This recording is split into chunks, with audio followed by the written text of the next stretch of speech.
Hello बच्चों। तो आज की क्लास में हम सब नेक्स्ट कोलिगेटिव प्रॉपर्टी पढ़ने जा रहे हैं। इसका नाम है डिप्रेशन इन फ्रीजिंग पॉइंट।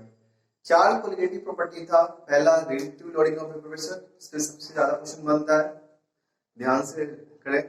फिर है एलिवेशन इन बॉइलिंग पॉइंट, जो पिछली क्लास में हुआ था। आज है हम सब डिप्रेशन इन फ्रीजिंग पॉइंट करेंगे। Depression in freezing point. Depression in freezing point topic पढ़ने से पहले सबसे पहले हम लोग को जानना है फ्रीजिंग पॉइंट क्या होता है। फ्रीजिंग पॉइंट का मीनिंग क्या होता है?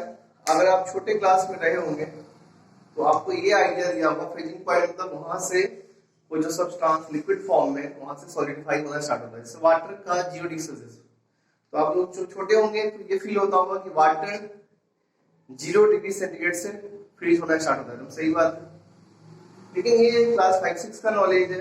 आगे बढ़ते हैं तो ये भी पता होगा कि 0 डिग्री जो सी है, वाटर का जो 0 डिग्री सेल्सियस है, वाटर 0 डिग्री सेल्सियस पे मेल्ट भी होता है, फ्रीज भी होता है।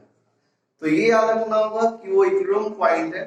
जब आप छोटे क्लास में रहे होंगे तो ये बताया गया होगा 9-10 तक आपको कि at 0 degree Celsius water freeze भी होता है और आइस मेल्ट भी होता है। और 11-12 का फ्रीजिंग पॉइंट का डिफिनेशन क्या है? ये 10वीं तक था। 10वीं तक में आप वेपर प्रेशर जानते नहीं थे, 11-12 में वेपर प्रेशर सीखे हैं। तो अब जो फ्रीजिंग पॉइंट का डिफिनेशन है वो वेपर प्रेशर के टर्म में है। ये क्या है? The temperature at which solid and liquid form of same element having equal vapour pressure या सेम वेपर प्रेशर। मतलब कि लिक्विड और सॉलिड फॉर्म सेम सॉल्वेंट का जिस टेम्परेचर पे दोनों का वेपर प्रेशर सेम हो जाए उसे हम सब बोलते हैं फ्रीजिंग पॉइंट। मैंने डिफिनेशन लिख दिया है नोट्स में। The temperature at which solid and liquid form of same element having equal vapour pressure is known as freezing point. तो आप लोग को आपको 11-12 फ्रीजिंग पॉइंट का डिफिनेशन यही याद रखना है कि जहां पे जिस टेम्परेचर पे सॉलिड और लिक्विड का सेम प्रेशर वेपर प्रेशर होगा उसे हम बोलेंगे फ्रीजिंग पॉइंट। अब हम लोगों को पढ़ना है बाबू depression in freezing point. Depression in freezing point को कैसे समझेंगे? तो आपने पढ़ा था कि जब कोई नॉन वोलेटाइल सॉल्यूट किसी सॉल्वेंट में ऐड करेंगे वेपर प्रेशर घट जाएगा। और पीछे एक बार रिकॉल करता हूं कि वेपर प्रेशर जो है बाबू बॉइलिंग पॉइंट की क्या है? इनवर्सली है। मतलब वेपर प्रेशर जितना घटेगा बॉइलिंग पॉइंट उतना बढ़ेगा। और तो बॉइलिंग पॉइंट के केस में तो वेपर प्रेशर घटने से मैं लिख रहा हूं, अब चाहो तो शॉर्ट नोट्स करके लिख सकते हो। वेपर प्रेशर डिक्रीज होने से बॉइलिंग पॉइंट क्या होता है बाबू? इंक्रीज होता है। और बॉइलिंग पॉइंट और फ्रीजिंग पॉइंट आप अगर समझोगे तो दोनों अलग अलग डायरेक्शन में काम करने वाला है। बॉइलिंग पॉइंट मतलब जब टेम्परेचर बढ़ता है तो बॉयल होता है, टेम्परेचर जब कम होता है तो कोई सब्सटेंस फ्रीज होता है। तो ठीक उल्टा यहाँ याद रखना है आपको कि अगर वेपर प्रेशर डिक्रीज हो रहा है तो फ्रीजिंग पॉइंट क्या होगा? डिक्रीज होगा। मतलब ऐसा है कि अगर आपका पानी जो है 0 डिग्री सी पे फ्रीज होता है, आप जानते हो कि 0 डिग्री सेल्सियस से वो फ्रीज होना स्टार्ट होता है। अगर आपने कोई नॉन वोलेटाइल सॉल्यूट डाल दिया तो वो जो वाटर से आइस का फॉर्मेशन है 0 डिग्री सेल्सियस से ना होके -1 डिग्री, -2 डिग्री, -3 डिग्री, मतलब फ्रीजिंग पॉइंट आपका और डिप्रेस होगा। तो आप ये तो आपको याद ही है, बस याद रखना है कि ये तो पहले से पता है कि नॉन वोलेटाइल सॉल्यूट डालते हैं वेपर प्रेशर घटता है, और वेपर प्रेशर घटने से बॉइलिंग पॉइंट बढ़ता है, और वेपर प्रेशर घटने से फ्रीजिंग पॉइंट जो है आपका डिप्रेस होता है। याद रखना है कि आपका बॉइलिंग पॉइंट और फ्रीजिंग पॉइंट दोनों अलग टर्म है। बॉइलिंग पॉइंट टेम्परेचर बढ़ाओगे कोई तो सब्सटेंस बॉइल करेगा। फ्रीजिंग पॉइंट ठीक उल्टा टर्म है, जब टेम्परेचर घटाओगे तब फ्रीजिंग पॉइंट की तरफ जाओगे। तो दोनों का अलग अलग है। जब किसी चीज को हम टेम्परेचर इंक्रीज करेंगे तो बॉइल की तरफ स्टार्ट होगा, और इधर अलग है, जब टेम्परेचर डिक्रीज करेंगे, टेम्परेचर लिख देता हूं नहीं तो आपको सब टी दिखाई देगा। जब आप टेम्परेचर इंक्रीज करते हो कोई सब्सटेंस बॉइल करता है, अगर आप टेम्परेचर डिक्रीज करते हो तो कोई सब्सटेंस क्या होता है? फ्रीज होता है। तो दोनों अलग अलग टर्म है, उसको आप स्क्रीनशॉट रख के याद कर भी सकते हैं। अब मैं आपको स्पेशल बताता हूँ फिर से थ्योरेटिकली जो है कि अगर किसी वोलेटाइल लिक्विड में नॉन वोलेटाइल सॉल्यूट डालोगे, वेपर प्रेशर घटेगा तो फ्रीजिंग पॉइंट डिप्रेस होगा, इसी को हम सब बोलते हैं डिप्रेशन इन फ्रीजिंग पॉइंट। तो हम लोग डिप्रेशन इन फ्रीजिंग पॉइंट समझ लिए, या पॉज करके वीडियो नोट करना चाहो तो। अब देखो आगे का क्या टर्म है, आगे फिर वही फ्रीजिंग पॉइंट का मैथमेटिकल टर्म क्या है तो दिखाता हूं मैं। अब let the freezing point of solvent, solvent लिखा हो, प्योर लिक्विड लिखा हो, सबका बाद बड़ा प्योर लिक्विड, तो ये है बाबू इसको टी नॉट एफ। और फ्रीजिंग पॉइंट ऑफ सॉल्यूशन जो है इसको हम सब टीएफ लिखेंगे। तो डेल्टा टीएफ क्या होगा, delta TF T not F minus TF को हम सब डेल्टा टीएफ बोलते हैं। और ये डेल्टा टीएफ क्या है बाबू, इसको हम सब बोलते हैं डिप्रेशन इन फ्रीजिंग पॉइंट। इसको मैं एक बार एग्जांपल दे समझा सकता हूं। आप जानते हो कि वाटर जो है 0 डिग्री सेल्सियस से स्टार्ट होता है फ्रीज होना, तो आपको फ्रीजिंग पॉइंट याद है वाटर का 0 डिग्री सेंटीग्रेड। मान लो आपने नॉन वोलेटाइल सॉल्यूट डाला और देन ये प्योर वाटर है, अब कोई वाटर के साथ कोई नॉन वोलेटाइल सॉल्यूट डाला, नॉन वोलेटाइल डालने से क्या हुआ, डिप्रेस होके ये क्या हुआ, मान लो -5 चला गया, कितना घटा 5 डिग्री। तो ये 5 डिग्री क्या बोलेंगे हम सब, डिप्रेशन इन फ्रीजिंग पॉइंट, ये देख सकते हो आप। तो जितना घटेगा वही डिप्रेशन इन फ्रीजिंग पॉइंट है। ये भी ठीक एलिवेशन वाला ही कॉन्सेप्ट पे है, एलिवेशन भी जो था वो मोलालिटी के टाइप के क्वेश्चन, ये भी मोलालिटी के टाइप, ये भी है कि depression in freezing point directly proportional to क्या हो, मोलालिटी ऑफ सॉल्यूशन। तो delta TF directly proportional to m, तो delta TF equal to kf into m, ये इक्वेशन है। अब यहाँ पे kf क्या है, ये कांस्टेंट है, पॉजिटिव साइड हटाने के लिए कांस्टेंट डालते हैं। एक जो है यहाँ पे इसे बोलते हैं molal depression constant, molal depression constant.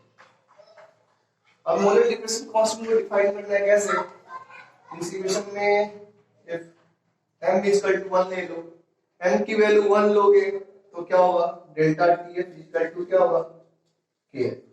और इसको कैसे डिफाइन करोगे, तो मोलल सॉल्यूशन का जो डिप्रेशन इन फ्रीजिंग पॉइंट होगा उसे हम सब क्या बोलेंगे, मोलल डिप्रेशन कांस्टेंट। जैसे आप बचपन में डिफाइन करना सीखे हैं, कांस्टेंट कैसे डिफाइन करते हैं, सब डाटा एक डाटा 1 ले लो तो यहाँ delta TF equal to kf हो जाएगा, m की वैल्यू 1 लोगे delta TF equal to kf हो जाएगा। तो मोलल सॉल्यूशन का जो डिप्रेशन इन फ्रीजिंग पॉइंट होगा, डेल्टा टीएफ को क्या बोलते हैं, डिप्रेशन इन फ्रीजिंग पॉइंट। तो मोलल सॉल्यूशन का जो डिप्रेशन इन फ्रीजिंग पॉइंट का जो डाटा है, जो वैल्यू है, वही क्या होगा, मोलल डिप्रेशन कांस्टेंट। तो ये डिफाइन किया मैंने, आप वीडियो पॉज करके नोट कर लेना, नहीं तो पीडीएफ में सब लिखा मिलेगा आपको।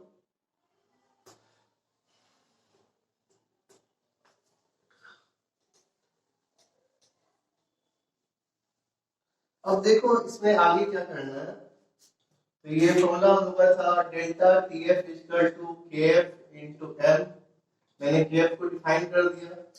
अब मोलालिटी का फॉर्मूला आता ही है आप लोगों को, W2 into 1000 M2 into W1, याद होगा 2 से हम सब सॉल्वेंट को डिफाइन मतलब सिग्निफाई करते हैं, W1 से सॉल्वेंट को। तो मोलालिटी क्या डाल formula TF equal to KF into W2 into 1000 M2 into W, ये फॉर्मूला है, फॉर्मूला से काम होगा। फिर यूनिटी बताता हूं, KF का यूनिट क्या होगा, तो डेल्टा TF इक्वल टू क्या है वो, KF इनटू M। तो KF इक्वल टू क्या होगा, डेल्टा TF बाय मोलालिटी। ये डेल्टा TF क्या है, चेंज इन टेंपरेचर जो डिप्रेशन हो रहा है, तो इसकी यूनिट क्या होगी, केल्विन। और मोलालिटी का क्या होगा, मोल पर केजी, क्या होगा वो, मोल पर केजी। तो KF का यूनिट क्या होगा, यूनिट ऑफ KF क्या होगा, तो केल्विन, केजी, मोल इनवर्स। तो यूनिट याद रखना। ये भी मैं बता दे रहा हूँ, जो केएफ का जो वैल्यू है हर लिक्विड का अलग अलग होता है। मतलब हर लिक्विड का अलग है, मतलब हर लिक्विड का अपना केएफ का वैल्यू होगा। मतलब कि नेचर ऑफ लिक्विड पे केएफ की वैल्यू डिपेंड करेगी। ये हो गया। अब एक ये फॉर्मूला है कि केएफ निकालते कैसे हैं। केएफ को एक एनसीईआरटी है, वहां केएफ की वैल्यू दिया है। KF is equal to m into r into t naught f square by 1000 into delta H fusion. ये केबी निकालने के लिए यूज किए थे। मैं एक्सप्लेन कर देता हूँ। यहाँ जो m है बाबू वो मोलर मास ऑफ सॉल्वेंट है।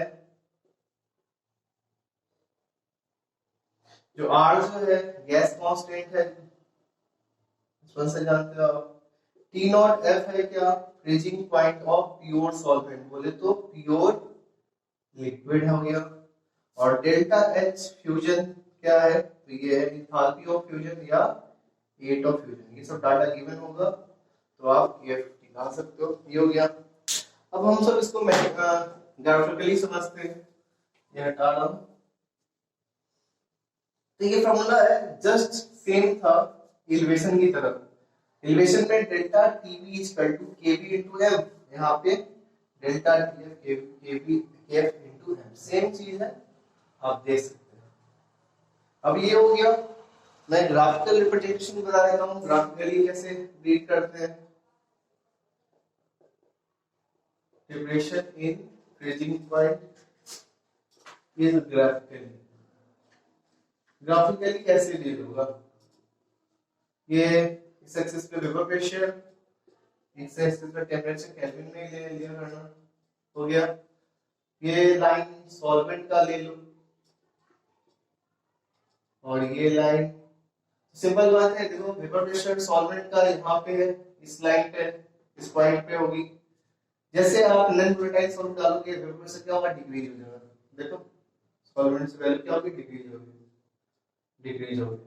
अब देखो क्या है कि कैसे बात करना है। तो ये एक लाइन है, ये ज्वाइन कर रहा हूं मैं, जो आपको टी नॉट एफ से दिखाया जाएगा। टी नॉट एफ क्या है, तो जिस टेम्परेचर पे लिक्विड का वेपर प्रेशर और सॉलिड का वेपर प्रेशर सेम होगा उसे क्या बोलते हैं, फ्रीजिंग पॉइंट। तो जब सॉल्वेंट था, सॉल्वेंट प्योर स्टेट में था, वहां पे टी नॉट एफ की डाटा यहाँ पे आई। जब आप सॉल्यूशन में नॉन वोलेटाइल सॉल्यूट डालोगे वेपर प्रेशर डिक्रीज होगा तो अब ये लाइन आगे जाके मिलेगा, तो ये सॉल्यूशन का टीएफ होगा। तो देखो वैल्यू डिक्रीज हो गई। टेम्परेचर मान लो ये 0 डिग्री था, ये -5 -2 -3 ऐसे कौन है। तो ये ग्राफिकली ये टीएफ जो है बाबू, ये है freezing point of solution. T not F क्या है, फ्रीजिंग पॉइंट ऑफ सॉल्वेंट। ये देख सकते हो इस लाइन से कितना डिक्रीज हुआ है ये।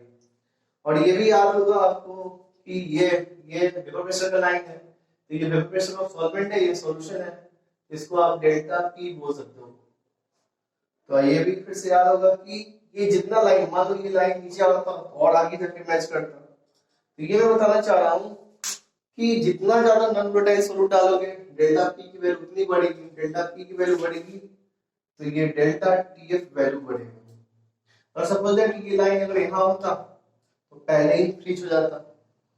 ज्यादा सॉल्यूशन में सॉल्यूट डालोगे, ज्यादा डिक्रीज होगा तो इक्वेट जो है बहुत आगे जाके करेगा।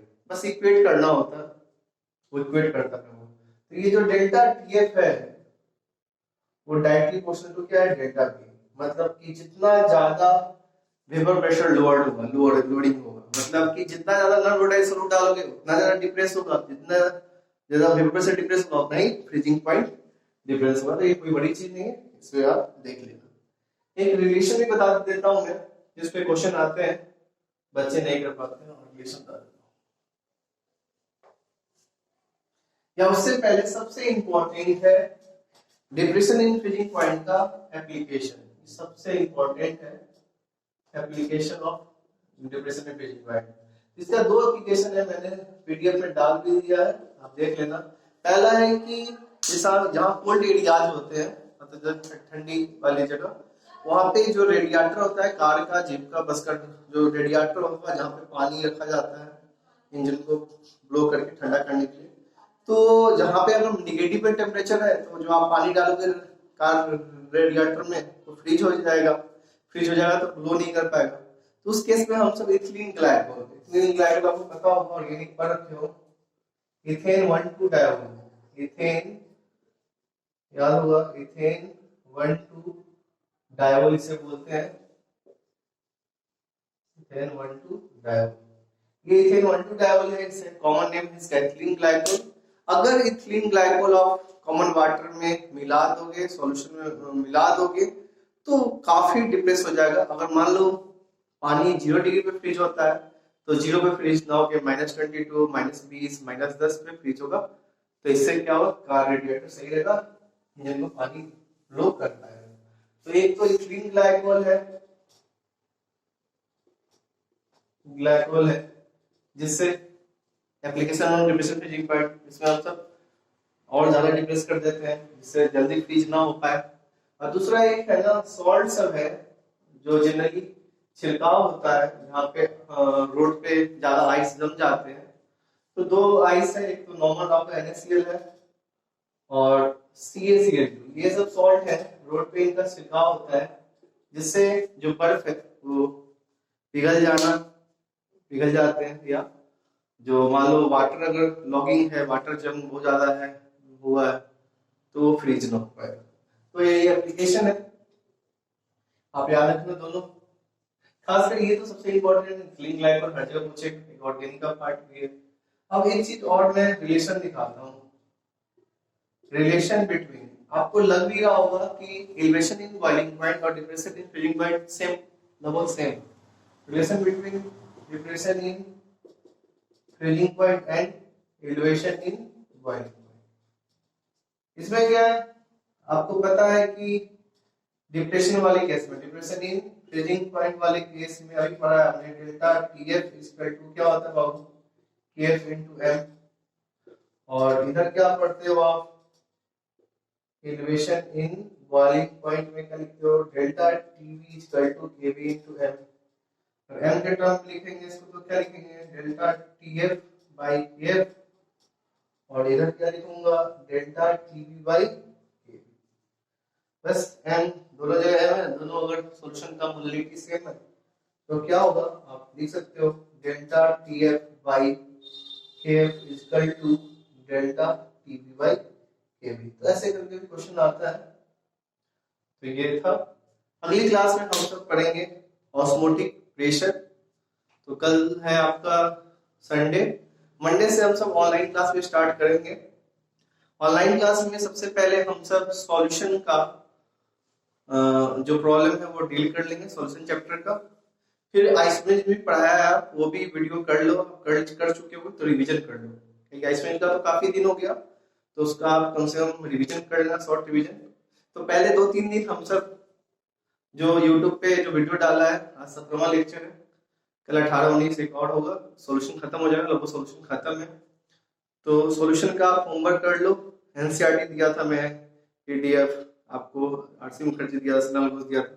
इसके अलावा भी ABC DVC जो बुक हो वो आप थोड़ा सा क्वेश्चन करो, क्या कि जो फिजिकल पार्ट है, सॉल्यूशन है, इलेक्ट्रोकेमिस्ट्री है, वहाँ आपको केमिकल रेडिक्स क्वेश्चन सॉल्व करना होगा, न्यूक्ल बनाना होगा।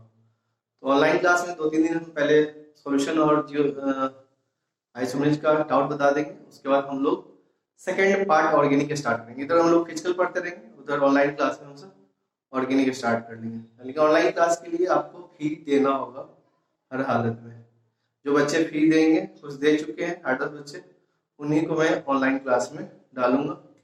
तो अपना आपको मैंने ग्रुप में मैसेज कर ही दिया है, आज मैं सबको पैसे के लिए मैसेज कर दूंगा, सभी लोग अपना कर लो। Okay bye.